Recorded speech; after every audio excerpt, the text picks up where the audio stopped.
Mutino uria wakuruhanirie ngari ino iria irerikana ihuthikaga kururia njohi cia ibango muthenya wa Juma niguo utumite mwene mucii uyu aikio ngono.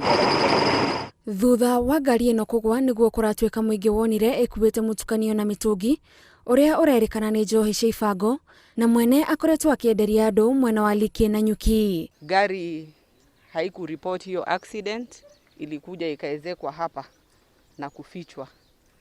Sasa leo tumeamkia asubuhi kabisa na tumeshika hiyo pombe around 2000 liters, na hii pombe imekuwa ikiuzwa kwa wakaaji wa Liki na wamekuwa wakikunywa.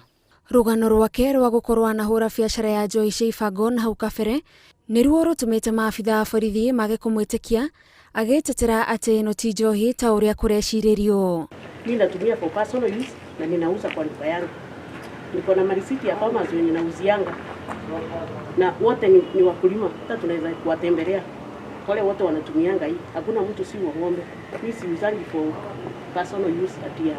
Hata uwezo ukakunywa hivi unaweza kula kile.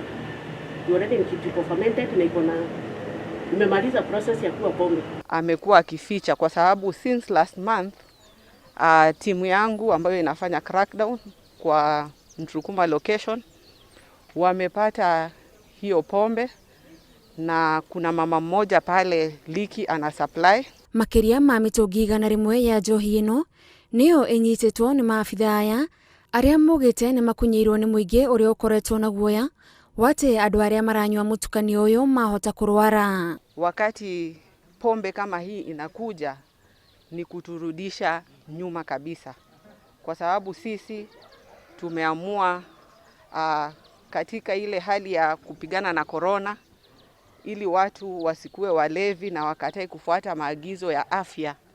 Hatutaki wananchi wawe walevi. Mutumia uyu riu ni aikitio ngono na etereirio gugakinya igoti-ini mwena wa Nanyuki. Handu-ini ha Inooro TV, njitagwo Gathoni wa NJOHI.